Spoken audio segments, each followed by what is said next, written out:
نورا کا کمرہ چھوٹا مگر خوبصورت تھا، جس کے داخلی دروازے کی دائیں جانب بیڈ لگا تھا اور بیڈ کے سامنے دیوار پر ایک بڑی ساری کھڑکی تھی، جس کے پاس ایک چھوٹا سا کاؤچ رکھا تھا اور بیڈ کے ساتھ والی دیوار کے ساتھ ڈریسنگ لگایا گیا تھا، جبکہ دوسری سائڈ والی دیوار کے ساتھ ایک چھوٹا سا ڈریسنگ روم تھا۔ سارے کمرے میں لائٹ بلو کلر کیا گیا تھا اور کھڑکی پر پردہ بھی لائٹ بلو ہی تھا، یا یوں کہنا صحیح ہوگا وہاں پڑی ہر چیز بلو تھی، جیسے کسی بچے کے لیے سیٹ کیا ہو۔ نورا نہا کر اپنے کمرے کی کھڑکی کے پاس کھڑی تھی۔ لمبے کالے گھنے بال اس کی پشت پر بکھرے تھے۔ گرے رنگ کے کرتے شلوار میں اس کی گوری رنگت اور بھی نکھر گئی تھی۔ نورا نے کھڑکی کے پردے سائڈ پر کیے تھے اور بیڈ پر رکھی اپنے باپ کی چادر اپنے کندھوں پر اوڑھ کر کھڑی ہو گئی۔ اسلام آباد کے آسمان پر بادل برسنے کے لیے بےتاب تھے، ٹھیک ویسے ہی جیسے کھڑکی میں کھڑی نورا کی آنکھ سے آنسو برسنے کے لیے تیار تھے۔ اللہ پاک زندگیوں کو آسان کر دے، زندگی میں آئی مشکلات کا سامنا کرنے کی طاقت دے۔ اپنی اس گنہگار بندی کو اس آزمائش کے وقت میں ثابت قدم رکھنا۔ مشکلات کو ختم کر دے میرے مالک، اس سے پہلے قدم لڑکھڑا جائیں، اس سے پہلے ہم گمراہ ہو جائیں۔ ہمیں تھام کر اپنی رحمت کی آغوش میں لے لے میرے اللہ، بے شک تو ہی مشکلات سے نکالنے والا ہے۔ نورا نے آسمان کی جانب دیکھ کر اپنے رب سے التجا کی تھی اور آنسو کو ہاتھ کی پشت سے صاف کیا تھا۔ تبھی ولی کی گاڑی کا ہارن سنائی دیا اور بارش کے قطرے بھی کھڑکی پر پڑنا شروع ہو گئے۔ اشک رواں کی نہر ہے اور ہم ہیں دوستو، اس بے وفا کا شہر ہے اور ہم ہیں دوستو، یہ اجنبی سی منزلیں اور رفتگاں کی یاد تنہائیوں کا زہر ہے اور ہم ہیں دوستو، لائی ہے اب اڑا کے گئے موسموں کی باس، برکھا کی رت کا قہر ہے اور ہم ہیں دوستو، دل کو ہجوم میں نہکتے سے لہو کیے راتوں کا پچھلا پہر ہے اور ہم ہیں دوستو، پھرتے ہیں مثل موج ہوا شہر شہر میں، آوارگی کی لہر ہے اور ہم ہیں دوستو، آنکھوں میں اڑ رہی ہے لٹی محفلوں کی دھول، عبرت سرائے دہر ہے اور ہم ہیں دوستو۔ نورا نے کھڑکی کے پردے برابر کیے تھے کہ کمرے کا دروازہ بجا۔ آ جائیں، نورا نے کہا۔ بیٹا، وہ چھوٹے خان آپ کو بلا رہے ہیں، سکینہ بی نے دروازہ کھول کر کہا۔ جی ٹھیک ہے سکینہ بی، آپ چلیں میں آتی ہوں، نورا نے سکینہ بی سے کہا۔ یا اللہ خیر، اب بھلا کیوں بلایا مجھے، نورا نے دل میں سوچا اور سکینہ بی کے ساتھ ہی باہر نکل گئی۔ ولی ٹی وی لاؤنج میں آنکھیں مودے صوفے کی پشت سے ٹیک لگائے بیٹھا تھا جب نورا نے اسے پکارا۔ آپ نے بلایا تھا؟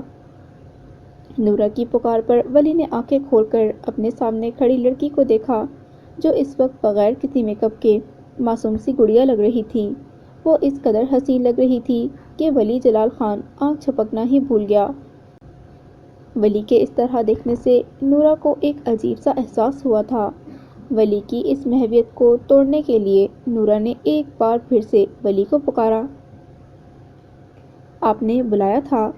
نورا کی آواز پر ولی نے سر جھٹکا تھا۔ اس کو اپنی بے ساختگی پر غصہ آیا تھا اور اس نے جلدی سے ایک ڈبہ سامنے میز پر اچھالا تھا۔ یہ فون صوفیہ نے تمہیں دینے کو کہا تھا، سم ڈال کر اس کو سیٹ کر دیا ہے، اٹھا لو اسے، ولی نے روکھے سے لہجے میں کہا۔ میں یہ نورا نے کہنا چاہا تھا، لیکن ولی نے بیچ میں ہی اس کی بات کاٹی اور کہنا شروع کیا۔ جانتا ہوں تمہاری اوقات سے زیادہ ہے، لیکن میری بہن نے کہا تھا اس لیے دینا پڑا، ورنہ تمہاری اوقات تو اس کی شکل دیکھنے کی بھی نہیں ہے، ولی نے تلخ ہوتے ہوئے کہا اور اپنی جگہ سے اٹھ گیا۔ میری اوقات مجھے اچھے سے یاد ہے، آپ کو بار بار یاد کروانے کی ضرورت نہیں ہے، اور ہاں ہم غریب ضرور ہیں، بھکاری نہیں، تو آپ اپنی خیرات کہیں اور دے دیں، نہیں چاہیے مجھے بھیک میں ملی ہوئی ایک بھی چیز، سمجھ آئی، نورا نے کہا اور اپنے کمرے کی جانب بڑھ گئی۔ پیچھے سے ولی نے ایک زوردار ٹانگ سامنے پڑی ٹیبل کو ماری اور اس نے دل میں سوچا تھا، تمہیں تمہاری اوقات میں یاد کرواتا ہوں جاہل لڑکی، اور سیڑھیوں کی جانب بڑھ گیا۔ وقت تھا کہ پر لگا کر اڑ رہا تھا۔ آج ولی اور نورا کے نکاح کو 1 ماہ ہو گیا تھا، لیکن وہ دونوں آج بھی وہیں کھڑے تھے جہاں پہلے دن کھڑے تھے۔ ایک ہی گھر میں رہتے ہوئے وہ کئی دنوں تک ایک دوسرے کو نہیں دیکھتے تھے، نہ ہی کوئی بات ہوتی۔ اگر بھولے بھٹکے کوئی بات چیت ہو بھی جاتی تو اس میں بھی صرف لڑائی جھگڑا ہوتا۔ ولی ہر وہ کوشش کرتا جس سے وہ نورا کو نیچا دکھا سکتا تھا، ہر بات پر اسے اس کے باپ کے قاتل ہونے کا طعنہ دیتا۔ نورا ہر بات برداشت کر جاتی، لیکن جیسے ہی بات نورا کے باپ پر آتی تو نورا بھی بھرپور طریقے سے ولی کو جواب دیتی۔ فضا نے بھی پچھلے 1 ماہ سے ولی سے بات نہیں کی تھی، جبکہ ولی دن میں کتنی بار اسے فون کرتا جو ہر بار فضا کاٹ دیتی۔ اب ولی نے بھی اسے فون کرنا بند کر دیا تھا۔ اتوار کا دن تھا۔ ولی جاگنگ کر کے گھر واپس آیا اور سامنے ٹیبل پر پڑی پانی کی بوتل اٹھائی تھی اور ایک ہی سانس میں پی گیا۔ ٹراؤزر شرٹ پہنے وہ اپنے بالوں کو تولیے سے خشک کرتا سیڑھیوں کی جانب بڑھنے لگا تھا جب اس کی نظر ڈائننگ ہال میں کھڑی سکینہ بی پر پڑی تھی۔ ولی نے قدم سیڑھیوں کی بجائے ڈائننگ ہال کی طرف موڑ لیے تھے۔ کیسی ہیں سکینہ بی؟ ارے چھوٹے خان آپ! میں ٹھیک ہوں، آج خیریت ہے؟ سکینہ بی نے حیرانگی اور خوشی کے ملے جلے تاثرات سے کہا۔ کیوں، میں یہاں نہیں آ سکتا کیا؟ ولی نے ایک کرسی کھینچ کر اس پر بیٹھتے ہوئے کہا۔ بالکل آ سکتے ہیں، آپ کا اپنا گھر ہے، لیکن آج آپ کا مزاج کچھ مختلف لگ رہا ہے۔ سکینہ بی نے پوچھا۔ ہاں جی، آج کام کم ہے تو ریلیکس محسوس کر رہا ہوں۔ اور وہاں سکینہ بی پانی کی بوتل کا شکریہ جو آپ روزانہ آنے سے پہلے باہر ٹیبل پر رکھتی ہیں، ولی نے کہا۔ پر میں تو کوئی بوتل نہیں رکھتی، سکینہ بی نے کہا۔ تو پھر کون رکھتا ہے؟ ولی نے پوچھا۔ نورا رکھتی ہوگی، کیونکہ اس وقت وہی ہوتی ہے جس وقت آپ جاگنگ کر کے واپس آتے ہیں، سکینہ بی نے وضاحت کی۔ اوہ اچھا، ذرا آپ اسے بلا لائیں، مجھے کام ہے اس سے، ولی نے سکینہ بی سے کہا، جس پر سکینہ بی خوشی خوشی نورا کے کمرے کی طرف بھاگی۔ بابا سرکار! شاہ زیب خان نے جلال خان کے کمرے میں آ کر پکارا۔ جلال خان جو کوئی کتاب پڑھنے میں مصروف تھے، شاہ زیب کی آواز پر انہوں نے کتاب سائیڈ پر رکھی اور پوری طرح سے اس کی طرف متوجہ ہوئے۔ بولو، جلال خان نے کہا۔ شاہ زیب خان بکھرے بال اور سرخ آنکھیں لیے جلال خان کے پاس بیٹھا تھا۔ شاہ زیب کی حالت دیکھ کر جلال خان کو غصہ آیا تھا، لیکن انہوں نے شاہ زیب کو کچھ نہیں کہا تھا۔ وہ شاہ زیب کے بولنے کے انتظار میں تھے۔ میں اسلام آباد جا رہا ہوں، شاہ زیب نے کہا۔ چلے جاتے، بتانے کی زحمت کیوں کی؟ جلال خان کا صبر آہستہ آہستہ جواب دے رہا تھا، تاکہ کل کو اگر آپ کے چھوٹے بیٹے کی ازدواجی زندگی میں کوئی مسئلہ آئے تو آپ مجھ پر الزام مت لگائیں، کیونکہ میں آپ کے بیٹے کے پاس نہیں جا رہا۔ شاہ زیب خان نے ایک ایک لفظ چبا کر کہا۔ وہ تمہارا بھائی بھی ہے شاہ زیب خان، جلال خان نے کہا۔ میرا نہ کوئی بھائی ہے اور نہ کوئی ماں باپ ہیں، میری صرف ایک بہن ہے، صرف ایک بہن جو مجھے خود کی جان سے زیادہ عزیز ہے، اور میرا اس دنیا میں کوئی رشتہ نہیں ہے۔ سمجھ آئی آپ کو؟ شاہ زیب نے اپنی جگہ سے کھڑے ہو کر بلند آواز میں کہا تھا، آواز آہستہ برخوردار۔ اور تم میرے صبر کا امتحان مت لو، کیونکہ جس دن میرا صبر ٹوٹا اس دن تم واقعی اپنے باپ کو کھو دو گے، جلال خان نے شاہ زیب کے سامنے کھڑے ہو کر کہا۔ آپ جیسا باپ چاہیے بھی نہیں جو اپنی اولاد میں فرق کرتا ہو، شاہ زیب نے کہا۔ میں نے آج تک اپنے بچوں میں فرق نہیں کیا، تم سب مجھے عزیز ہو، تم سب سے میں برابر محبت کرتا ہوں، تم سب مجھے اپنی جان سے زیادہ پیارے ہو، جلال خان نے کہا، اور اس وقت ان کے لہجے میں باپ کی محبت تھی، کچھ دیر پہلے والی سختی کا عنصر کہیں نہیں تھا۔ ٹھیک ہے، مان لیا، آپ کے لیے آپ کے سب بچے ایک جیسے ہیں، تو پھر ہر بار میں ہی آپ کو غلط کیوں لگتا ہوں؟ ہر بار ہر غلطی کی سزا مجھے کیوں؟ ہر بار میں ہی کیوں برا؟ ہر کام سے مجھے ہی روک ٹوک کیوں؟ شاہ زیب، یہ مت کرو، وہ مت کرو، باقی چاہے جو مرضی کرتے رہیں، لیکن غلط ہر بار شاہ زیب خان کیوں؟ شاہ زیب کہتا کہتا بچوں کی طرح رو پڑا تھا اور وہیں نیچے بیٹھ گیا، جیسے سالوں سے دل پر پڑا بوجھ ہٹ گیا ہو۔ شاہ زیب کو ایسے روتا دیکھ کر جلال خان کو کچھ ہوا تھا۔ وہ جلدی سے شاہزیب کے پاس نیچے بیٹھے تھے اور اس کے گرد اپنے بازو حائل کیے تھے۔ تم نے ہمارے بارے میں اور اپنے بھائیوں کے بارے میں کتنی غلط رائے قائم کر رکھی ہے شاہزیب۔ ہم سب تمہارے خیر خواہ ہیں۔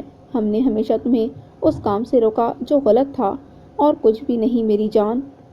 اور اگر پھر بھی تمہیں ہم قصوروار لگتے ہیں تو ٹھیک ہے، ہم تم سے معافی مانگ لیتے ہیں۔ جلال خان نے کہنے کے بعد شاہزیب کے سامنے ہاتھ جوڑے تھے، جو شاہزیب نے اسی وقت تھام لیے تھے۔ نہیں بابا سرکار، معافی تو مجھے آپ سے مانگنی چاہیے۔ میں نے آپ کا دل دکھایا ہے، اس سے میں نہ جانے آپ کو کیا کیا کہتا رہا۔ پلیز اپنے اس بدتمیز بیٹے کو معاف کر دیں۔ شاہزیب نے جلال خان کے ہاتھ نیچے کر کے اپنے ہاتھ ان کے سامنے جوڑ دیے تھے۔ جاؤ، میں نے تمہیں معاف کیا۔ اب تم اپنا دل اپنے والدین اور بھائیوں کی طرف سے صاف کر لو۔ جلال خان نے شاہزیب کا کندھا تھپتھپاتے ہوئے کہا، والدین سے کوئی شکوہ نہیں ہے، لیکن جو میرے بھائیوں نے میرے ساتھ کرنے کی کوشش کی ہے اس کے لیے میں انہیں کبھی معاف نہیں کروں گا، اور پلیز مجھے ابھی کوئی نصیحت نہیں سننی، شاہزیب نے کہا اور اپنی جگہ سے اٹھ گیا۔ ٹھیک ہے، لیکن تم اسلام آباد اگلے ہفتے ہمارے ساتھ جانا، ہمیں سی آف کرنے۔ جلال خان نے کہا، سی آف کرنے مطلب؟ شاہزیب نے ناسمجھی سے پوچھا۔ میں، تمہاری بیوی جان اور صوفیہ اگلے ہفتے عمرے پر جا رہے ہیں، جلال خان نے شاہزیب کو بتایا۔ اچھا، مگر آپ نے مجھے تو نہیں بتایا۔ یقیناً اپنے لاڈلے ولی کو بتایا ہوگا، شاہزیب نے پھر گلہ کیا۔ ارے کسی کو نہیں بتایا، بلکہ ولی کو تو وہاں جا کر اسلام آباد اس کے گھر پر ہم سرپرائز دیں گے۔ تمہیں اس لیے نہیں بتایا کیونکہ تم گھر پر نہیں ہوتے جو تمہیں کچھ بتایا جائے۔ جلال خان نے شاہزیب کی غلط فہمی دور کی تھی۔ ٹھیک ہے، پھر اکٹھے چلیں گے، شاہزیب کہہ کر کمرے کے باہر نکل گیا۔ رسی جل گئی پر بل نہ گیا۔ جلال خان شاہزیب کے جانے کے بعد منہ میں بڑبڑائے اور پھر سے کتاب لے کر بیٹھ گئے۔ نورا بیٹی، اٹھ جاؤ، صبح کے 9 بجنے کو آئے ہیں اور آپ ابھی تک سو رہی ہیں، اٹھ جائیں۔ سکینہ بھی نے کمرے میں آ کر نورا کو آوازیں دینا شروع کی اور ساتھ ساتھ کھڑکی کے پردے سائڈ پر کرنے لگیں۔ نورا نے تھوڑی تھوڑی آنکھیں کھولیں اور کہا، سکینہ بھی، مجھے تھوڑی دیر اور سونے دیں پلیز۔ ارے لیکن آپ کو چھوٹے خان بلا رہے ہیں، سکینہ بھی نے کہا اور نورا کا بازو پکڑ کر اٹھانا چاہا تھا، تب انہیں نورا کا بازو گرم محسوس ہوا تھا۔ انہوں نے جلدی سے پیشانی پر ہاتھ رکھا تھا، نورا کی پیشانی بھی تپ رہی تھی۔ ارے آپ کو تو سخت بخار ہے، آپ لیٹیں، میں چھوٹے خان کو بتاتی ہوں کہ آپ کی طبیعت ٹھیک نہیں ہے، سکینہ بھی نے پریشانی سے کہا۔ نہیں سکینہ بھی، میں بات سن لیتی ہوں، پھر آ کر آرام کر لوں گی، نورا نے سکینہ بھی کو روکتے ہوئے کہا۔ پاؤں میں چپل پہن کر دوپٹہ سر پر اوڑھ کر باہر آ گئی۔ جی، نورا نے ڈائننگ ہال میں آ کر کہا، ساتھ ہی سکینہ بھی تھی۔ واہ، تو بی بی جی کی صبح ہو گئی، ولی نے طنز کرتے ہوئے کہا، جس پر سکینہ بھی نے کچھ بولنا چاہا، مگر نورا نے ان کا ہاتھ پکڑ کر انہیں خاموش کروا دیا۔ جی، آپ کو کوئی کام تھا، نورا نے تحمل سے جواب دیا۔ نہیں، بیویوں والے کام کرنے کا بہت شوق ہے نا، تو سوچا آج تم سے کچھ کام کروایا جائے، ولی نے کرسی سے اٹھ کر نورا کے سامنے کھڑے ہوتے ہوئے کہا۔ مطلب؟ نورا نے ناسمجھی سے ولی کو دیکھا۔ مطلب تھوڑا کام کیا کرو، سو سو کے دیکھو آنکھوں کے پپوٹے کیسے سوجے پڑے ہیں، ولی نے نورا کی سوجی ہوئی آنکھوں کو دیکھ کر کہا۔ تھا آپ کام کی بات بتائیں گے، نورا نے کہا۔ کام کی بات یہ ہے کہ یہ بوتل جو روز تم صبح اٹھ کر میرے جاگنگ سے آنے سے پہلے بھر کر ٹیبل پر رکھتی ہو، ٹھیک اسی طرح آج ہر گھنٹے کے بعد مجھے میری بوتل وہاں پر بھری ہوئی چاہیے، اور یہ تم خود کرو گی، آئی سمجھ، ولی نے کہہ کر بوتل نورا کے آگے کی تھی جسے نورا نے تھام لیا تھا۔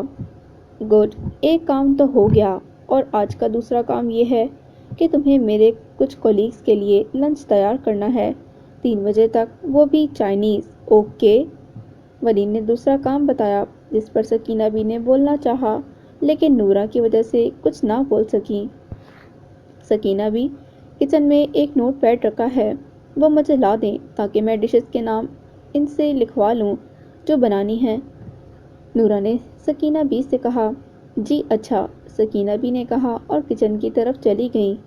بہت شوق تھا نا بیویوں والے کام کرنے کا، اب بھگتو، اور ہاں اگر مجھے شرمندگی کا سامنا کرنا پڑا تو نتائج کی ذمہ دار تم خود ہوگی، ولی نے دبی دبی آواز میں دھمکی دی تھی۔ اب پرواہ نہیں ہے نتائج کی، جان سے بھی مار دیں گے تو خوشی خوشی مر جاؤں گی، لیکن اب زبان سے اف تک نہیں کروں گی، نورا نے کہا اور کچن کی جانب بڑھ گئی، جبکہ ولی نورا کے اس رویے سے پریشان ہوا تھا کیونکہ آج خلاف توقع وہ خاموش تھی، نہ کوئی بحث کی تھی، نہ کوئی لڑائی، نہ کوئی جھگڑا۔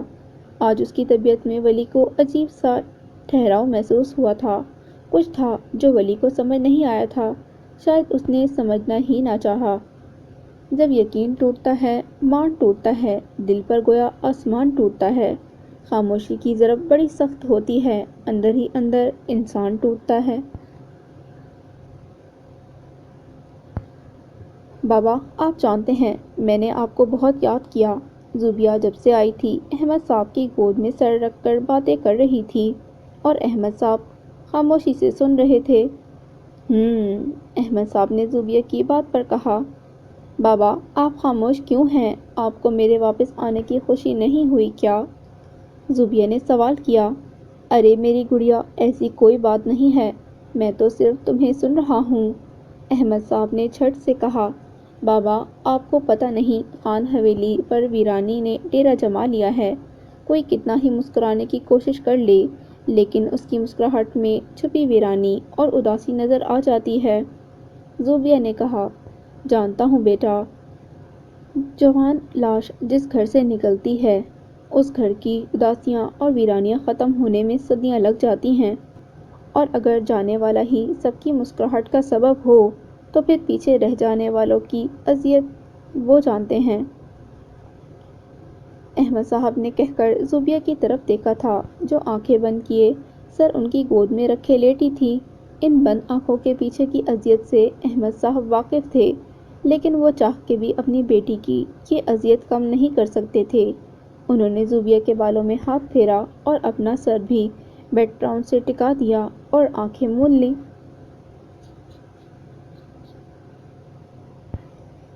نورا آج صبح سے کوئی چوتھی بار پانی کی بوتل بھر کر ٹی وی لاؤنج کی ٹیبل پر رکھ چکی تھی اور اگلے گھنٹے ہی بوتل نورا کو خالی ملتی۔ بخار کے باعث نورا کی سفید رنگت سرخ ہو چکی تھی۔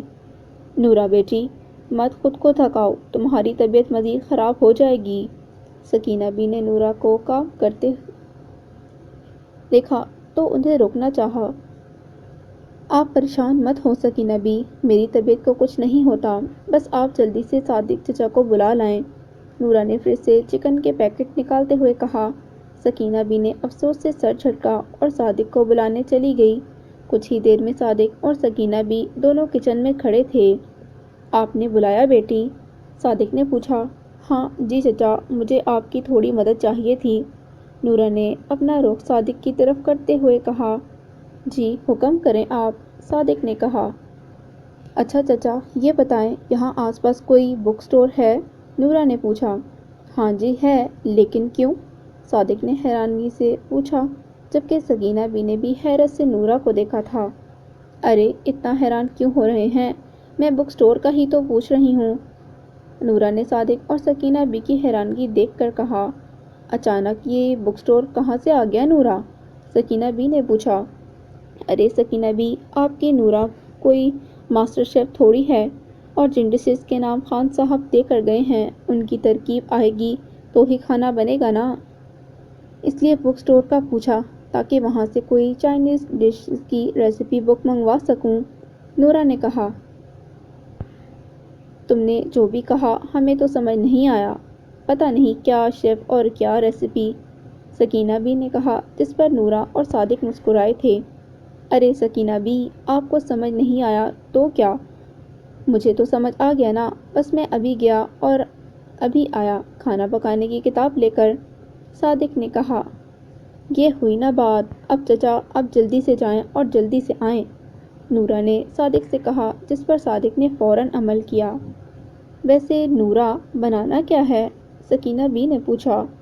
نورا نے سامنے شیلف پر پڑا نوٹ پیڈ اٹھایا اور پڑھنا شروع کیا۔ Russian salad, chicken fried rice, chicken manchurian, اور یہ کیسے کھانے ہیں جن کا کوئی ڈھنگ کا نام ہی نہیں ہے؟ سکینہ بی نے نورا کو بیچ میں ٹوکتے ہوئے کہا۔ ارے سکینہ بی، یہ تو ابھی بہت سادے کھانے ہیں۔ ابھی تو بہت سے ایسے ہیں جن کا نام سننے کو اور دیکھنے کو بھی دل نہیں کرتا۔ نورا نے نوٹ پیڈ واپس شیلف پر رکھا اور کہا، وہ تو مجھے نام سن کر ہی اندازہ ہو گیا ہے۔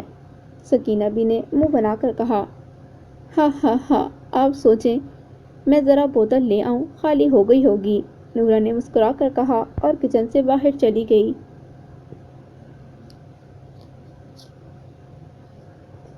سلام بی بی جان، صوفیہ نے لان میں بیٹھی بی بی جان کو دیکھ کر کہا۔ وسلام، آؤ بیٹھو۔ بی بی جان نے سلام کا جواب دینے کے بعد صوفیہ سے کہا۔ لے جی، بیٹھ گئی۔ صوفیہ نے کرسی پر بیٹھ کر کہا۔ تیاری ہو گئی؟ بی بی جان نے پوچھا۔ ہاں جی، تیاری تو ہو گئی، لیکن ہم اسلام آباد کے لیے کب نکلیں گے؟ صوفیہ نے کہا۔ 1-2 دن تک، لیکن دعا کر وہاں جا کر سب کچھ اچھا رہے، بی بی جان نے کہا۔ بی بی جان کے لہجے میں صوفیہ کو پریشانی محسوس ہوئی تھی۔ خیریت ہے بی بی جان، آپ پریشان لگ رہی ہیں؟ صوفیہ نے پوچھا۔ پریشان تو ہوں، بی بی جان نے کہا۔ کیا بات ہے، کوئی پریشانی ہے؟ صوفیہ نے بھی پریشانی سے پوچھا۔ ولی کسی لڑکی کو پسند کرتا ہے، بی بی جان نے کہا۔ کیا کہہ رہی ہیں آپ؟ صوفیہ نے پریشانی اور حیرانگی کے ملے جلے تاثرات سے کہا۔ سچ کہہ رہی ہوں، بی بی جان نے کہا۔ آپ کو کیسے پتا؟ صوفیہ نے سوال کیا۔ مجھے ولی نے خود بتایا تھا جس دن وہ واپس آیا تھا، بی بی جان نے کہا۔ بابا سرکار جانتے ہیں؟ صوفیہ نے ایک اور سوال کیا۔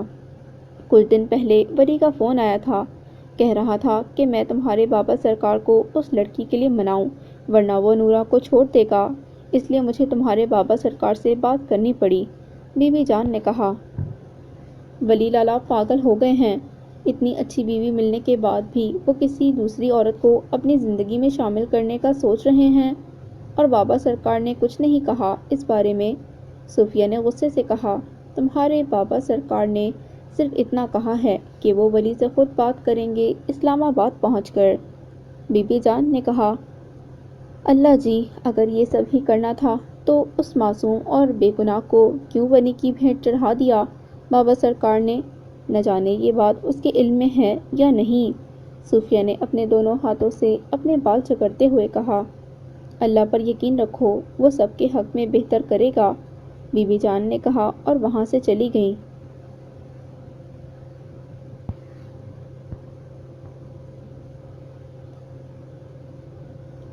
نورا خراب طبیعت کے ساتھ ہی کچن میں ہلکان ہو رہی تھی اور سکینہ بی کو اس کی حالت پر ترس آ رہا تھا۔ کیا تھی وہ؟ ونی کی بھیٹ چڑھنے والی ایک بد نصیب لڑکی، ماں باپ سے دور ایک بیٹی، شوہر کے لیے فقط ایک باندی؟ آخر کیا تھی وہ زندگی؟ اس نے کیا کیا تھا اس کے ساتھ؟ لیکن اس نے اف تک نہیں کی۔ باپ کی محبت میں باپ کی زندگی کی خاطر ونی کی بھیٹ چڑھ گئی، لیکن خدا سے اور اپنی زندگی سے ایک گلہ تک نہیں کیا۔ شوہر نے جیسا کہا ویسا کیا، اس کا ہر طنز ہر طعنہ خاموشی سے برداشت کیا، لیکن کبھی قسمت کو نہیں کوسا۔ سکینہ بھی کچن میں رکھی ایک چھوٹی میز کے گرد رکھی ایک کرسی پر بیٹھی نورا کو کام کرتا دیکھ کر سوچ رہی تھی۔ نورا، ایک بات پوچھوں؟ سکینہ بی نے نورا کو مخاطب کر کے کہا۔ نورا، جو بالوں کا ڈھیلا سا جوڑا بنائے دوپٹہ گلے میں ڈال کر پیچھے سے باندھے کباب فرائی کر رہی تھی، کہ سکینہ بی کے سوال پر پیچھے مڑ کر دیکھا اور کہا، پوچھیں سکینہ بی، زندگی سے کوئی گلہ نہیں ہے؟ قسمت سے کوئی شکوہ نہیں ہے؟ سکینہ بی نے پوچھا۔ تبھی ولی ہاتھ میں پانی کی خالی بوتل لیے کچن میں داخل ہونے لگا تھا جب سکینہ بی کا سوال اس کے کانوں میں پڑا، اور وہ وہیں باہر ہی کھڑا ہو گیا۔ سکینہ بی کے سوال پر نورا ہلکا سا مسکرائی اور کہا، کیسا گلہ، کیسا شکوہ سکینہ بی؟ نورا نے کہا، زندگی نے تم سے اتنی قربانیاں مانگی، قسمت نے تمہارے ساتھ اتنے کھیل کھیلے، تو کیا کبھی خدا سے شکوہ نہیں کیا؟ سکینہ بی نے پوچھا۔ اس خدا سے کیسا شکوہ اور کیسا گلہ سکینہ بی، جس نے مجھے بنایا، جو مجھے 70 ماؤں سے زیادہ محبت کرتا ہے، اس سے کیسا شکوہ، اس سے کیسا گلہ، جو میرے مستقبل سے واقف ہے، وہ جو جانتا ہے جو میں نہیں جانتی، جو یہ جانتا ہے کہ میرے حق میں کیا بہتر ہے کیا نہیں، اس سے کیسا گلہ، اس سے کیسا شکوہ۔ اس سے تو بس التجا ہے کہ اس آزمائش میں مجھے ثابت قدم رکھے، اس سے تو بس یہی گزارش ہے کہ اگر میں کہیں لڑکھڑا کر گر جاؤں تو مجھے سنبھال لے، اگر میں ٹوٹ جاؤں تو میرے وجود کے ٹکڑے سمیٹنے کی طاقت اور قوت مجھے عطا کر دے، اور مجھے یقین ہے کہ وہ مجھے ٹوٹنے نہیں دے گا، اور آپ دیکھیے گا میرا یقین میرے حصے کی خوشیوں تک لے جائے گا۔ بے شک وہ خدا اپنے بندے سے اس کی استطاعت سے بڑھ کر امتحان نہیں لیتا۔ نورا نے ہر ایک لفظ پورے یقین اور اطمینان سے کہا تھا، جس پر سکینہ بھی مسکرائی تھی، کیونکہ آج ان کو نورا کے ہر وقت مسکراتے رہنے کی وجہ سمجھ آ گئی تھی۔ بے شک جو اپنے معاملات اللہ کے سپرد کر دیتے ہیں، وہ اپنی زندگی مطمئن اور پرسکون ہو کر گزارتے ہیں۔ ولی نے نورا کی بات سنی تھی اور وہیں سے واپس ہو گیا تھا۔ دل پر ایک بوجھ سا آ گرا تھا، لیکن اسی ٹائم اس کا فون بجنے لگا۔ ولی نے اپنے کوٹ کی جیب میں سے فون نکالا اور اٹینڈ کر لیا۔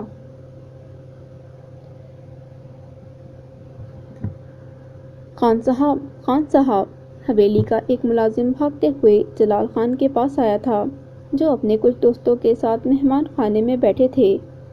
کیا ہوا افضل، ایسے ہانپ کیوں رہے ہو؟ جلال خان نے فضل کے پھولے ہوئے سانس کو دیکھ کر کہا۔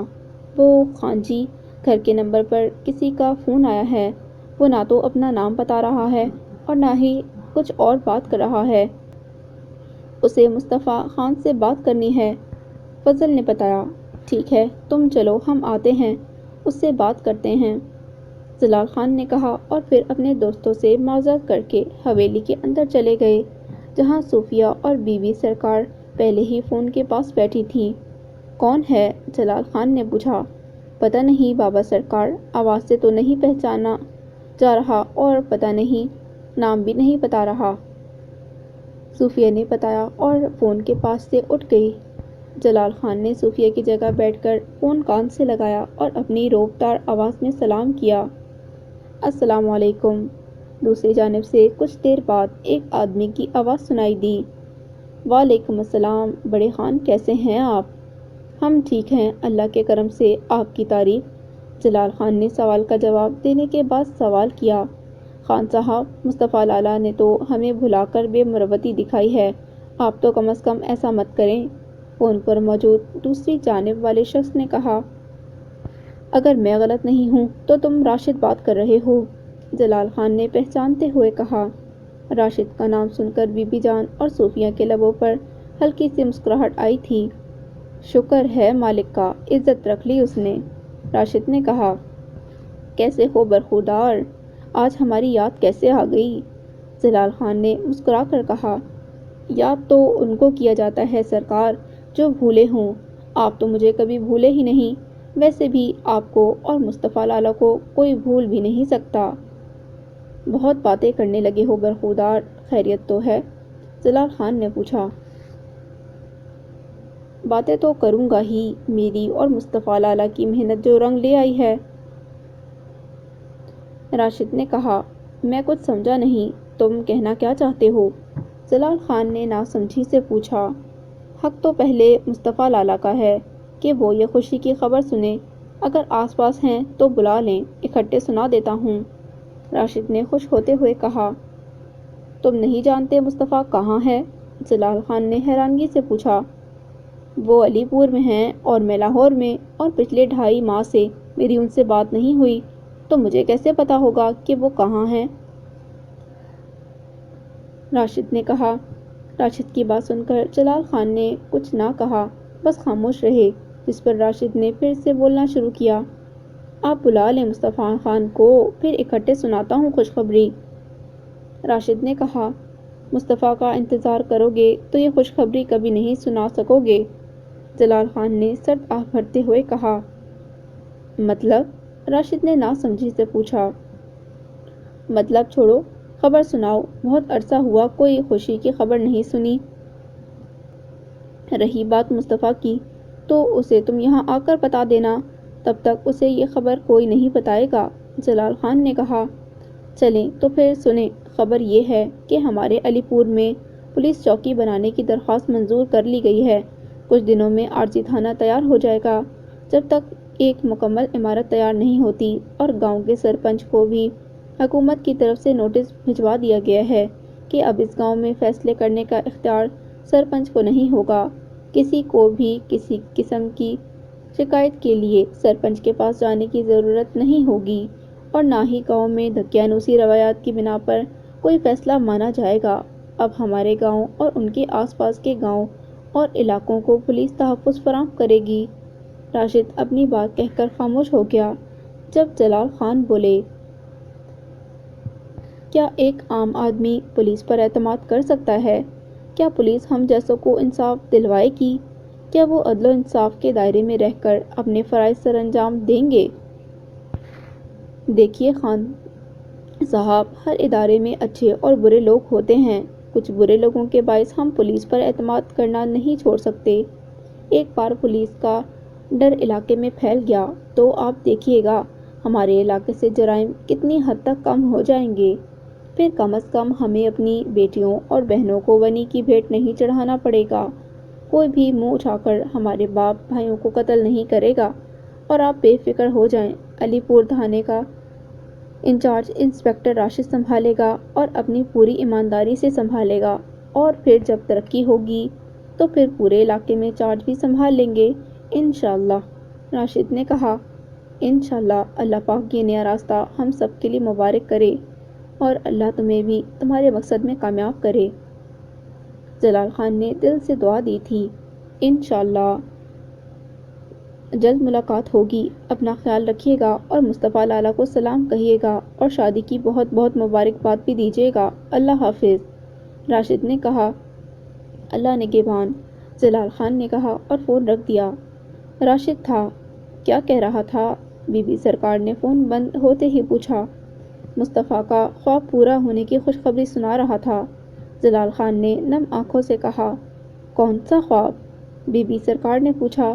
علی پور کی دقیانوسی روایات کو علی پور سے باہر نکال پھینکنے کا خواب، جلال خان نے کہا اور اٹھ کر چلے گئے، کیونکہ اب انہیں مصطفیٰ سے ملنا تھا تاکہ وہ راشد کا سلام اس تک پہنچا سکیں۔ یا رب تیرا شکر ہے، بی بی جان اور صوفیہ نے یک زبان ہو کر کہا۔ سکینہ بی، سکینہ بی، سکینہ بی کو آوازیں دیتا ہوا ٹی وی لاؤنج میں وہ پہنچا تھا، جہاں نورا پانی کی بھری بوتل میز پر رکھ کر اپنے بازو میز پر ٹکائی کھڑی تھی۔ سفید کرتے شلوار میں ملبوس، بالوں کا ڈھیلا سا جوڑا بنائے، دوپٹہ گلے میں ڈالے، وہ آنکھیں بند کیے وہاں کھڑی تھی۔ ولی کو ایسا محسوس ہوا جیسے وہ بیمار ہے۔ ولی نے نورا کے پاس آ کر گلا کھنکارا، جس پر نورا نے آنکھیں کھول کر ولی کی جانب دیکھا تھا۔ نورا کی آنکھیں حد سے زیادہ سرخ تھیں، جنہیں دیکھ کر ولی کو تکلیف ہوئی تھی۔ ولی کے کچھ نہ بولنے پر نورا نے ولی سے کہا، کھانا تیار ہے، جب مہمان آ جائیں تو بتا دیجیے گا، کھانا لگا دیں گے، نورا نے کہا اور کچن کی طرف چلی گئی، جب کہ ولی وہیں بت بنا کھڑا رہا۔ سلام احمد صاحب، راشد نے فون پر کسی کو مخاطب کیا۔ وعلیکم السلام، راشد صاحب خیریت ہے؟ آج ہم کیسے یاد آ گئے؟ احمد خان نے کہا۔ جی سر خیریت ہے، بس کچھ دنوں تک واپس جا رہا ہوں گھر، تو سوچا جاتے ہوئے آپ سے مل کر آپ کا شکریہ ادا کرتا جاؤں۔ آخر ہماری کامیابی کے پیچھے آپ کا بہت بڑا ہاتھ ہے، راشد نے کہا۔ ارے ایسا نہیں ہے جوان، یہ تو تم لوگوں کی محنت کا نتیجہ ہے۔ تم شکریہ کرنے آ رہے ہو تو مت آنا، ہاں اگر ویسے ملنے آنا چاہتے ہو تو ضرور آؤ، موسٹ ویلکم، مجھے بہت خوشی ہوگی، احمد خان نے کہا۔ ٹھیک ہے سر، آپ ایڈریس سینڈ کر دیں مجھے، میں انشاءاللہ 1-2 دن تک چکر لگاتا ہوں، راشد نے کہا۔ ٹھیک ہے، جوان پھر ملتے ہیں۔ فی امان اللہ، احمد خان نے کہا۔ فی امان اللہ سر، راشد نے بھی مسکرا کر کہا اور فون بند کر دیا۔ ولی بالوں کو جلد سے سیٹ کیے، بلو پینٹ کے ساتھ وائٹ شرٹ اور بلو جینس کی جیکٹ پہنے اپنی پوری تیاری کے ساتھ لان میں بیٹھا کسی کا انتظار کر رہا تھا، لیکن ذہن بھٹک بھٹک کے نورا کی سرخ آنکھوں کی جانب جا رہا تھا۔ ولی جتنا اس خیال کو جھٹکتا، یہ خیال اتنا ہی ولی کو تنگ کرتا۔ اس کی آنکھیں اس قدر سرخ کیوں تھیں؟ کیا مجھے جا کر پوچھنا چاہیے؟ ولی نے سوچا اور اٹھ کھڑا ہوا۔ تبھی دروازے سے ایک گاڑی اندر داخل ہوئی۔ ولی وہیں رک کر گاڑی کو دیکھنے لگا۔ تبھی گاڑی میں سے دو نوجوان اترے۔ دونوں خوبصورت اور پروقار شخصیت کے حامل تھے۔ دونوں ہی بلیک پینٹ کوٹ میں ملبوس، آنکھوں پر چشمے لگائے ولی کی طرف بڑھ رہے تھے۔ ولی نے دونوں کو ہی سنجیدہ تاثرات کے ساتھ دیکھا تھا۔ ہائی مسٹر ولی، دونوں میں سے ایک نے ولی کے آگے ہاتھ بڑھایا تھا۔ Hi mister Khawar and welcome to home, Wali نے ہاتھ ملاتے ہوئے کہا۔ Thanks, meet our business partner mister David Smith, Khawar نے اپنے ساتھ والے شخص کا تعارف کروایا۔ ہیلو مسٹر ڈیوڈ، ولی نے ہاتھ آگے بڑھا کر کہا۔ ہائی مسٹر ولی، ڈیوڈ نے بھی خوش دلی سے ہاتھ ملایا۔ آئیے اندر چلتے ہیں، ولی نے ہاتھ کے اشارے سے دونوں کو اندر چلنے کا کہا۔ صوفیہ اپنے کمرے میں بیڈ پر بیٹھی تھی، گود میں لیپ ٹاپ رکھا تھا جس پر وہ مصطفیٰ خان کی تصویر دیکھ رہی تھی اور ساتھ ہی باتیں بھی کر رہی تھی۔ مصطفیٰ کی ایک تصویر پر آ کر صوفیہ کا ہاتھ رک گیا تھا۔ تصویر مصطفیٰ خان کی مہندی سے 2 دن پہلے کی تھی، جس دن مصطفیٰ فیشل کروا کر آیا تھا، اور اس بات پر صوفیہ نے اس کو خوب چھیڑا تھا۔ لالا، نورا کو میں نے جانتے بوجھتے ہوئے ایک دلدل میں دھکیل دیا ہے جہاں سے اسے نکالنا اب آسان نہیں ہے۔ ولی لالا نے اگر کسی اور کو اپنی زندگی میں شامل کر لیا تو میں خود کا سامنا کیسے کروں گی؟ لالا، سچ کا بوجھ مجھے اندر ہی اندر ختم کر دے گا، صوفیہ نے کہا اور تصویر سامنے سے ہٹا دی کیونکہ اسے مصطفیٰ سے شرم آئی تھی کہ اس کی بہن نے وہ کیا جس کا کبھی مصطفیٰ نے گمان بھی نہیں کیا ہوگا۔ لیپ ٹاپ بند کرنے کے پہلے صوفیہ نے ساری میلز چیک کرنا شروع کی تھیں جو اس نے پچھلے 2.5 ماہ سے چیک نہیں کی تھی۔ میل باکس کھولتے ہی جیسے ہی اس کی نظر پہلی میل پر پڑی، صوفیہ حیران رہ گئی۔ مصطفیٰ کی میل تھی جو آج سے 1 ہفتے پہلے کی تھی۔ صوفیہ نے جلدی سے میل کھولا اور پڑھنا شروع کیا کیونکہ آج سے پہلے کبھی مصطفیٰ نے صوفیہ کو کوئی میل نہیں بھیجا تھا۔ سلام گڑیا، میل چیک کرتی رہا کرو، کوئی کام کی بھی ہوتی ہے۔ یہ میل تمہیں ولی کا اسلام آباد والا گھر مکمل تیار ہونے کے بعد ملے گی۔ کام کی بات یہ ہے کہ میں تمہیں اس گھر کی سیر کرواؤں گا اور پھر تم ولی کو اس گھر کی سیر کرواؤ گی کیونکہ بھئی شادی کے بعد میں مصروف ہو جاؤں گا نا، اس لیے ولی کی سیر تمہارے ذمے۔ سیر کا طریقہ تھوڑا مختلف ہے کیونکہ تم ولی کے گھر کی سیر میری ڈائری پڑھ کر کرو گی، لیکن مسئلہ یہ ہے کہ ڈائری تمہیں میرے کمرے سے ڈھونڈنی پڑے گی۔ نیلے رنگ کا کور ہے اس کا اور ملے گی میرے کمرے میں سے ہی، لیکن ایگزیکٹ کہاں ہے یہ مجھے یاد نہیں۔ تب تک یاد آ گیا تو بتا دوں گا اور مجھے مل گئی تو خود تمہیں دے دوں گا۔ یہ میل میں نے تمہیں کیوں کی یہ مجھے بھی نہیں پتا، دل نے کہا تو کر دی۔ لکھنا تو خط چاہتا تھا لیکن پھر سوچا خط کا تو رواج ہی نہیں ہے تو اس لیے ڈیجیٹل خط بھیج دیا۔ مجھے ولی کے ری ایکشنز بتانا گھر دیکھنے کے بعد، کیونکہ کچھ چیزیں ایسی ہیں جو اسے اٹریکٹ کریں گی جیسے نیلا اور گلابی رنگ۔ ٹھیک ہے، اب میں تھک گیا ہوں اور نہیں لکھا جا رہا، اللہ حافظ۔ صوفیہ نے میل پڑھی اور کافی دیر تک اس کو دیکھتی رہی کیونکہ شاید یہ اس کے لالا کی اس سے آخری گفتگو تھی۔ صوفیہ نے ہاتھ بڑھا کر اسکرین کو چھوا تھا اور ساتھ ہی آنسو آنکھوں سے جھلکے تھے۔ کچھ دیر رونے کے بعد صوفیہ باہر کی طرف بھاگی اور ساتھ ہی بانو کو آوازیں دینے لگی۔ بانو، بانو! جی صوفیہ بی بی، خیریت ہے؟ بانو نے کہا۔ ہاں خیریت ہے، جلدی سے کام ختم کر کے مصطفیٰ لالا کے کمرے میں آؤ، صوفیہ نے کہا اور وہیں سیڑھیوں سے واپس ہو گئی۔ ولی اپنے مہمانوں کے ساتھ ڈرائنگ روم میں بیٹھا تھا جب سکینہ بھی وہاں آئی تھی۔ سکینہ بھی نے اندر آ کر سلام کیا اور ولی کو کھانا لگنے کا بتا کر باہر چلی گئیں۔ چلیں، کھانا ریڈی ہے، ولی نے اپنی جگہ سے کھڑے ہو کر کہا۔ ولی کے کھڑے ہونے کے بعد خاور اور اسمتھ بھی کھڑے ہو گئے تھے اور ولی کے ساتھ ڈائننگ روم کی طرف چل پڑے۔ مجھے وہ ساری فائل چاہئیں جو مصطفیٰ نے تمہارے پاس رکھوائی ہیں۔ شاہ زیب خان آفس میں اپنے سامنے بیٹھے شخص پر دھاڑا تھا۔ آواز نیچی رکھ کر بات کرو شاہ زیب خان، میں تمہارا ملازم نہیں ہوں جو تمہاری بدتمیزی برداشت کروں گا، سامنے بیٹھے شخص نے غصے سے کہا اور اپنی جگہ سے اٹھ کھڑا ہوا۔ تم مجھے سختی کرنے پر مجبور کر رہے ہو وکیل صاحب، جو میں نے مانگا ہے وہ مجھے دو اور بات ختم کرو، شاہ زیب نے کھڑے ہوتے ہوئے کہا۔ میں آپ کو وہ پیپرز تب تک نہیں دے سکتا جب تک جلال خان اور ولی خان مجھے نہیں کہتے، وکیل نے کہا۔ میں بھی جلال خان کا بیٹا ہوں، شاہ زیب نے اپنے قدم وکیل کی جانب بڑھاتے ہوئے کہا۔ جانتا ہوں کہ آپ بھی جلال خان کے بیٹے ہیں، مگر افسوس کہ وہ آپ پر اعتبار نہیں کرتے، شاہ زیب خان صاحب، وکیل نے کہا اور آفس سے باہر نکل گیا۔ وکیل کی باتیں شاہ زیب کو تیش دلا گئی تھیں اور اس نے وہاں پڑی ہر چیز تہس نہس کر دی۔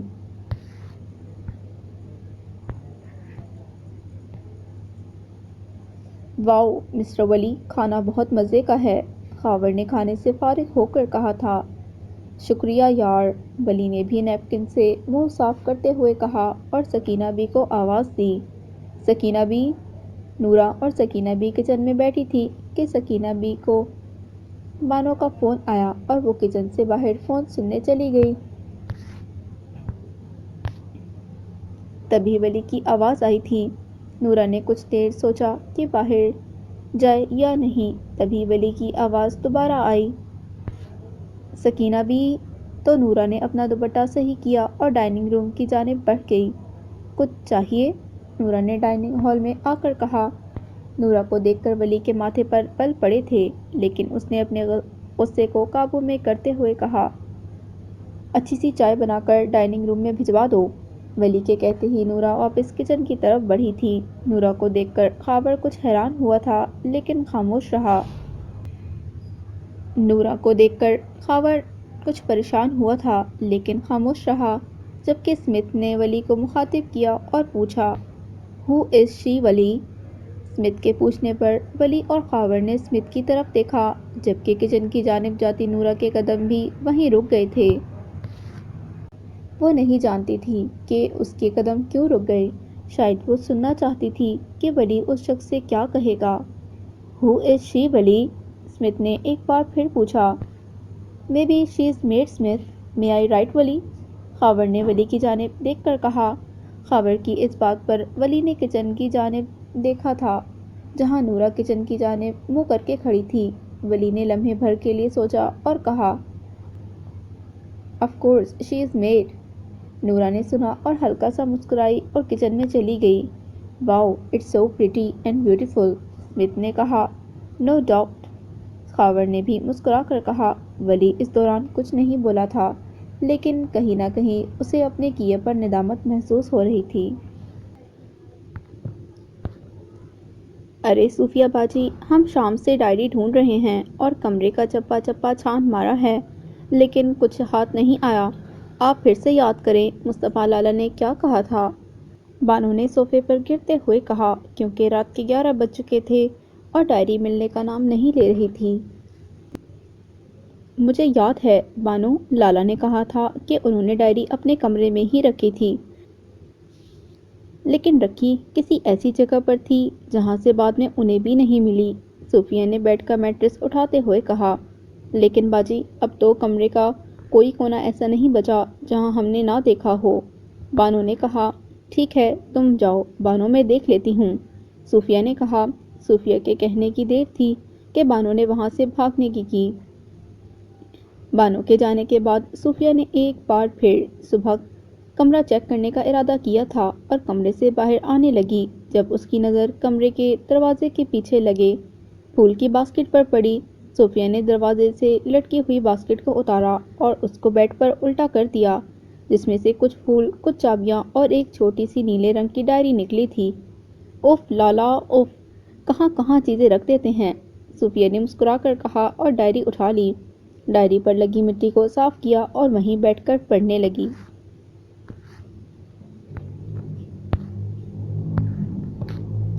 نورا اپنے کمرے میں آنکھیں بند کر کے لیٹی ہوئی تھی جب سکینہ بھی کمرے میں داخل ہوئی اور نورا کے سر پر ہاتھ رکھ کر اسے پکارا۔ سکینہ بی کے پکارنے پر نورا نے اپنی سرخ ہوتی آنکھیں کھولی تھیں، جنہیں سکینہ بی دیکھ کر پریشان ہوئی تھی۔ نورا، تمہاری آنکھیں کتنی سرخ ہو رہی ہیں، سکینہ بی نے پریشان ہوتے ہوئے کہا۔ پریشان مت ہو سکینہ بی، یہ بخار کی وجہ سے ایسی ہو رہی ہیں، نورا نے اٹھتے ہوئے کہا۔ یہ دودھ رکھا ہے، اسے پی لینا اور پھر یہ دوائی لے لینا، تم نے صبح سے کچھ نہیں کھایا، سکینہ بی نے کہا۔ ٹھیک ہے، لے لوں گی۔ آپ جا کر سو جائیں، رات کافی ہو گئی ہے، نورا نے کہا اور پھر سکینہ بی کمرے سے باہر آ گئی۔ ولی سڑیوں کی جانب بڑھ رہا تھا، تب اس نے سکینہ بی کو نورا کے کمرے کے باہر کھڑے ہوئے دیکھا اور ان کی طرف چل پڑا۔ خیریت ہے سکینہ بی؟ اس وقت یہاں کیا کر رہی ہیں؟ ولی نے پوچھا۔ نہیں چھوٹے خان، خیریت نہیں ہے، نورا کی طبیعت صبح سے بہت خراب ہے اور سارا دن کام کرنے سے مزید خراب ہو گئی ہے، سکینہ بی نے بتایا۔ تو آپ کو مجھے صبح بتانا چاہیے تھا سکینہ بی، ولی نے کہا۔ مجھے آپ کو بتانے کی نوبت نہیں آنی چاہیے تھی بیٹا، آپ اور نورا جس رشتے میں بندھے ہیں اس کے حساب سے تو آپ کو یہ بات مجھے بتانی چاہیے تھی، لیکن افسوس کہ آپ کو ابھی اس رشتے کے تقدس کا پتہ نہیں چلا، اور مجھے ڈر ہے کہ جب تک آپ اس تقدس کو سمجھیں گے تب تک کہیں دیر نہ ہو جائے، سکینہ بی نے کہا اور کہنے کے بعد وہاں رکی نہیں، جبکہ ولی وہیں سکینہ بی کی باتوں میں الجھ گیا تھا۔ بلیک جینس پر بلیک ہی ٹی شرٹ پہنے، کف کو فولڈ کیے، شرٹ کے اوپر کے بٹن کھلے ہوئے، بکھرے بالوں اور رف سے حلیے میں شاہ زیب اپنے کمرے کی جانب بڑھ رہا تھا جب جلال خان نے اسے آواز دے کر روکا۔ جی بابا سرکار، کہاں سے آ رہے ہو؟ جلال خان نے پوچھا۔ وہ بابا سرکار دوست کی طرف تھا، شاہ زیب نے کہا۔ کون سا دوست؟ جلال خان کی آواز اونچی ہوئی۔ ہوگا کوئی، آپ کو کیا کرنا ہے جان کر، شاہ زیب خان نے کہا۔ تم میری بات کان کھول کر سنو شاہ زیب خان، تم آج کے بعد وہاں نہیں جاؤ گے جہاں سے آئے ہو، اس طرح کی اونچی حرکتیں خان حویلی کے مکینوں کو زیب نہیں دیتی، جلال خان نے وارننگ دینے کے انداز میں کہا۔ آپ مجھے بتائیں گے کہ میں کہاں سے آیا ہوں؟ شاہ زیب نے ماتھے پر بل ڈال کر پوچھا۔ مجھ سے سنتے ہوئے شرم نہیں آئے گی تمہیں؟ جلال خان نے کہا۔ بابا، آپ کچھ نہیں جانتے، آپ کو غلط خبریں دیتے ہیں لوگ، اور آپ ہیں کہ یقین کر لیتے ہیں ان کی بات پر، شاہ زیب خان نے کہا۔ تم دوسروں کو غلط کہتے رہتے ہو، کبھی اپنے گریبان میں بھی جھانک لیا کرو، شاید تمہیں معلوم ہو جائے غلط کون ہے، جلال خان کہہ کر رکے نہیں تھے، اپنے کمرے کی جانب بڑھ گئے۔ شاہ زیب نے غصے سے مٹھیاں بند کی تھیں اور اپنے کمرے کی جانب بڑھ گیا۔ صوفیہ وہیں مصطفیٰ کے کمرے میں بیٹھی ڈائری پڑھ رہی تھی۔ بانو بی بی جان کے کہنے پر دوبارہ صوفیہ کو بلانے آئی تھی، لیکن صوفیہ نے یہ کہہ کر واپس بھیج دیا کہ وہ ضروری کام کر رہی ہے، صبح سے پہلے نہیں آئے گی نیچے، اس کے بعد کسی نے اسے نہیں بلایا تھا۔ صوفیہ ہر صفحے کو دوبارہ پڑھتی کیونکہ اسے مصطفیٰ کا کھینچا گیا نقشہ ایک بار پڑھ کر سمجھ میں ہی نہیں آتا تھا۔ رات کا تقریباً 1:30 بج رہا تھا جب نورا نے ڈائری کے صفحوں کو دیکھا کہ کتنے رہ گئے ہیں اور مسکرا کر سوچا۔ شکر ہے لالا آپ نے میل کی خط نہیں بھیجا، ورنہ میں پڑھ ہی نہیں پاتی، کیونکہ آپ کی اردو کی رائٹنگ بہت بری ہے، مجھے یہ ڈائری پڑھ کر اندازہ ہو گیا ہے، اور پھر سر جھٹک کر ڈائری پڑھنے لگی۔ ولی اپنے کمرے کی کھڑکی کے پاس کھڑا چاند دیکھ رہا تھا۔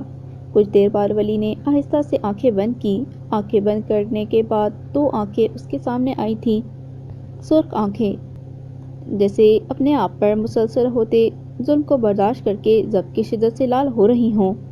ولی نے جھٹکے سے آنکھیں کھولی تھیں اور تیز تیز سانس لینے لگا۔ وہ آنکھیں ولی نے بالوں میں اپنا ہاتھ پھیرا اور بیڈ کے سائڈ ٹیبل سے پانی کا گلاس اٹھا کر ایک ہی سانس میں پی گیا۔ ولی، یہ تجھے کیا ہو گیا ہے؟ کیوں ایسا کر رہا ہے؟ تو کبھی ایسا نہیں تھا جو دوسروں کو نیچا دکھائے، لیکن آج جو تم نے کیا وہ کیا تھا؟ اگر تعلق نبھا نہیں سکتے تو کم از کم اس تعلق کی توہین مت کرو۔ ولی، یہ کیا کر دیا تم نے؟ وہ لڑکی بے گناہ ہے، اس کو کس بات کی سزا؟ ولی سر کو ہاتھوں میں پکڑے خود سے سوال کر رہا تھا اور خود ہی جواب دے رہا تھا۔ تبھی اس کا فون بجنے لگا۔ ولی نے فون اٹھایا۔ صوفیہ کالنگ لکھا آ رہا تھا۔ یا اللہ، خیریت؟ اس وقت صوفیہ کا فون؟ ولی نے کہا اور فون اٹینڈ کیا۔ ہیلو صوفیہ، خیریت ہے؟ اس ٹائم فون؟ ولی نے فون اٹھاتے ہی کہا۔ سب خیریت ہے، یہ بتائیں سوئے تو نہیں؟ صوفیہ نے پوچھا۔ نہیں، تم بتاؤ؟ ولی نے کہا۔ لالا، آپ کے کمرے میں 2 گلاس والز ہیں؟ صوفیہ نے پوچھا۔ ولی نے شیشے سے بنی دیواروں کی جانب دیکھا اور کہا، ہاں، لیکن چھوڑیں، جلدی سے نیچے جائیں، سیڑھیوں کے بائیں جانب والے کمرے کی طرف۔ صوفیہ نے کہا۔ لیکن کیوں؟ ولی نے پریشان ہو کر پوچھا کہ صوفیہ کو یہ سب کیسے پتا؟ اور وہ کمرہ تو نورا کے زیر استعمال ہے۔ کہاں کھو گئے لالا، جلدی کریں۔ صوفیہ نے ایک بار پھر کہا۔ لیکن کچھ نہیں، جلدی کریں ورنہ کچھ ہو جائے گا، صوفیہ نے کہا۔ ولی نے صوفیہ کی بات سنتے ہی جلدی سے قدم نیچے کی جانب بڑھائے تھے اور کچھ ہی پلوں میں وہ کمرے کے باہر کھڑا تھا۔ پہنچ گئے؟ صوفیہ نے پوچھا۔ کمرے کے باہر کھڑا ہوں، ولی نے کہا۔ اندر چلے جائیں، آپ کا ہی گھر ہے، صوفیہ نے مسکرا کر کہا۔ ولی نے آہستہ سے دروازے کا ہینڈل گھما کر دروازہ کھولا اور اندر داخل ہو گیا۔ کمرے میں ہر طرف اندھیرا تھا۔ آ گیا ہوں اندر، ولی نے سرگوشی کی۔ تو کیا دیکھا آپ نے؟ ولی، صوفیہ نے پرجوش ہو کر پوچھا۔ اندھیرا بہت ہے، کچھ نظر آئے تو بتاؤں، ولی نے کہا۔ تو لائٹس آن کریں لالا، ورنہ دیر ہو جائے گی، صوفیہ نے اپنے سر پر ہاتھ مارتے ہوئے کہا۔ وہ کیا؟ جلدی کریں، صوفیہ نے ولی کی بات کاٹتے ہوئے کہا۔ ولی نے آہستہ سے لائٹ جلا دی۔ اس کو یہ سب کرتے ہوئے اپنا آپ چور محسوس ہوا تھا۔ لائٹ کے آن ہوتے ہی اس کی نظر سامنے بیڈ پر سوئی نورا پر پڑی۔ نورا کمبل منہ تک اوڑھے سو رہی تھی، بالوں کا جوڑا ویسے ہی بنا ہوا تھا، کچھ بال گالوں کو چھو رہے تھے۔ ساتھ سائڈ ٹیبل پر دودھ کا گلاس پڑا تھا۔ دوائی کے پیکٹ میں سے ایک گولی نکلی ہوئی تھی اور پانی کا گلاس آدھا تھا۔ سائڈ ٹیبل کا جائزہ لینے کے بعد ولی نے نورا کو دیکھا تھا۔ سوئی پڑی وہ کوئی چھوٹی بچی لگ رہی تھی، جس کے چہرے پر صرف معصومیت ہی معصومیت تھی۔ کیسا لگا؟ صوفیہ کی آواز آئی۔ ولی بھول گیا تھا کہ صوفیہ فون پر ہے۔ کیا کیسا لگا؟ ولی نے ناسمجھی سے پوچھا۔ ارے بدھو، کمرہ، صوفیہ نے چڑھ کر کہا۔ صوفیہ کے کہنے پر ولی نے کمرے میں نظر دوڑائی۔ اب اسے احساس ہوا تھا کہ صوفیہ ایسا کیوں کر رہی ہے۔ یہ سب کیا ہے اور تمہیں کیسے پتا؟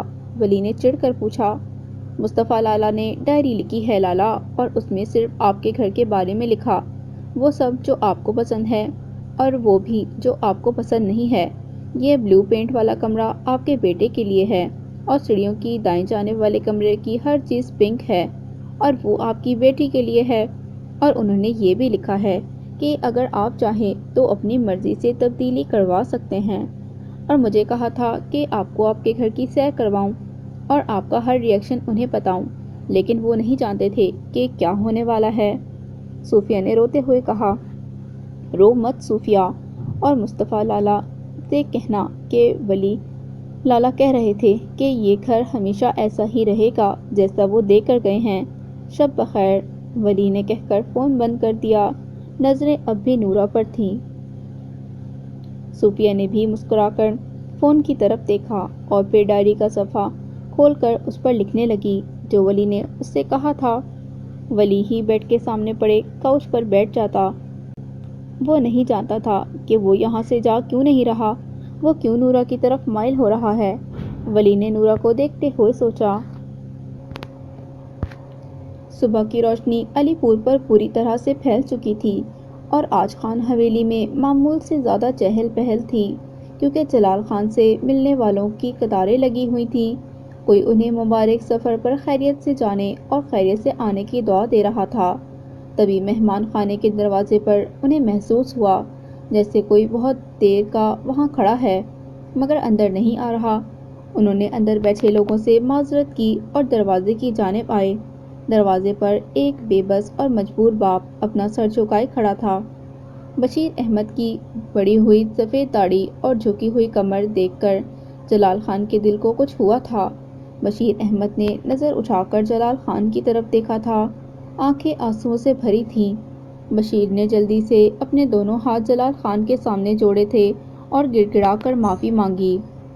مجھے معاف کر دیں خان صاحب، جو میں نے یہاں آنے کی غلطی کی، مگر میں کیا کرتا، میں مجبور ہوں۔ مجھے میری بیٹی کی محبت یہاں کھینچ لائی ہے۔ 3 ماہ ہونے کو آئے ہیں۔ میں اور نورا کی ماں اپنی بیٹی کی شکل دیکھنے کے لیے تڑپ رہے ہیں۔ خدارا خان صاحب، مجھے مرنے سے پہلے اپنی بیٹی سے ملوا دیں۔ خان صاحب، آپ کو آپ کی بیٹی کا واسطہ، مجھ غریب پر رحم کریں، ترس کھائیں مجھ پر، بشیر نے روتے ہوئے کہا اور جلال خان کے قدموں میں بیٹھ گیا۔ جلال خان نے جلدی سے بشیر کو کندھوں سے تھاما اور اپنے سامنے کھڑا کیا۔ مجھے معاف کر دو بشیر احمد، میں تمہاری تکلیف کو بھولا بیٹھا تھا۔ میں بھول بیٹھا تھا کہ ایک باپ اور ماں اپنی اکلوتی اولاد کے لیے تڑپ رہے ہوں گے، لیکن یقین مانو نورا کو ولی کے ساتھ بھیجنا مجبوری تھی، ورنہ نورا ہمیشہ کے لیے تہے دامن رہ جاتی۔ جلال خان نے بشیر کو کندھوں سے پکڑ کر کہا، آپ معافی مت مانگیں سرکار، آپ حق بجانب ہیں۔ میں آپ کا مشکور ہوں کہ آپ نے اپنے بیٹے کے قاتل کی بیٹی کو بیٹی سمجھا ہے۔ بشیر نے اپنے آنسو صاف کرتے ہوئے کہا، لیکن سرکار اب لگتا ہے جانے کا وقت قریب ہے۔ دن گزرنے کے ساتھ ساتھ سانسیں بھی کم رہتی جا رہی ہیں۔ بس ایک بار اپنی بیٹی کو ہنستا مسکراتا ہوا دیکھنا چاہتا ہوں، بس ایک بار۔ بشیر نے دکھی لہجے سے کہا، اللہ تمہیں اپنے نواسے نواسیوں کو دیکھے بغیر اپنے پاس نہیں بلائے گا۔ بشیر احمد، بس تم دعا کرو میں خیریت سے واپس آؤں اور انشاءاللہ واپسی پر تمہاری بیٹی کو بھی ساتھ لاؤں گا۔ جلال خان نے مسکرا کر کہا، انشاءاللہ، بہت شکریہ سرکار، اللہ آپ کو سلامت رکھے۔ بشیر نے کہا اور واپس ہو لیا، مگر کون جانے سفر سے واپسی پر مسافر کو اپنا شہر ویسا ملے گا یا نہیں۔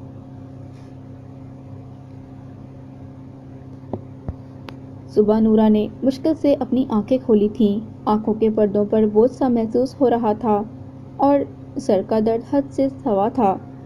نورا نے اپنی دونوں ہاتھوں کی انگلیوں سے کن پٹیوں کو مسلا تھا اور تھوڑا سا اٹھ کر بیڈ گراؤنڈ سے ٹیک لگائی تھی۔ ٹیک لگاتے ہی نورا کی نظر سامنے پڑے کاؤچ پر پڑی تھی، جہاں ولی دونوں بازوؤں کو آپس میں باندھے دیوار سے ٹیک لگائے سو رہا تھا۔ ولی کو یہاں سوتا دیکھ کر نورا حیران ہوئی تھی۔ یہ یہاں کیوں سو رہے ہیں؟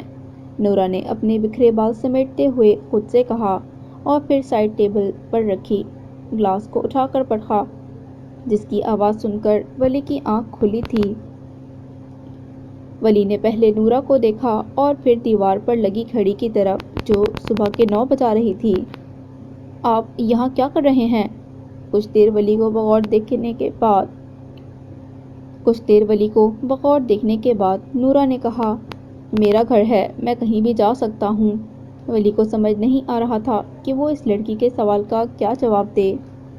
آپ کا گھر ہے، اس کا مطلب یہ نہیں کہ آپ کسی کے بھی کمرے میں گھس جائیں گے، نورا نے اونچی آواز میں کہا تھا، لیکن لہجے میں سختی کا عنصر ولی کو ڈھونڈنے پر بھی نہیں ملا۔ میں کسی کے کمرے میں نہیں گھسا بلکہ اپنی ولی کہتا کہتا خاموش ہو گیا۔ بلکہ کیا خان صاحب؟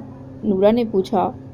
کچھ نہیں، ولی نے کہا اور اپنی جگہ سے اٹھ کر دروازے تک آیا، جبکہ نورا وہیں اپنے سر جھکائے اپنے ہاتھوں کو دیکھ رہی تھی اور ساتھ سوچ رہی تھی کہ ہاتھوں کی لکیریں بھی کتنی عجیب ہیں، کم بخت مٹھی میں ہیں مگر قابو میں نہیں۔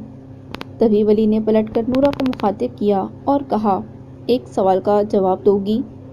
میرے پاس جواب ہوا تو ضرور دوں گی، نورا نے ولی کی طرف دیکھ کر کہا، تمہیں تمہارے اپنوں سے گلہ نہیں ہے جنہوں نے تمہیں اس جہنم جیسی زندگی میں جھونک دیا؟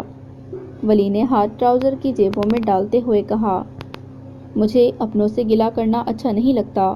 مجھے ڈر لگتا ہے کہیں میرا گلہ کرنا انہیں شرمندہ نہ کر دے، میرا گلہ کرنے سے انہیں تکلیف نہ ہو، انہیں اپنے فیصلوں پر ندامت نہ ہو، کیونکہ میں جتنی بہادر سہی مگر اپنوں کی آنکھ میں تکلیف اور ندامت مجھے کمزور کر دیتی ہے۔ اور ہاں، یہ جہنم نہیں ہے، دنیا ہے، یہاں اچھے برے دن آتے رہتے ہیں۔ نورا نے ولی کی طرف دیکھ کر کہا۔ ولی چند لمحے نورا کو دیکھتا رہا اور پھر باہر چلا گیا۔ نورا، وقت ہے، سنبھل جا، یہ نہ ہو اس سفر میں تنہا رہ جاؤ۔ نورا نے خود کلامی کی تھی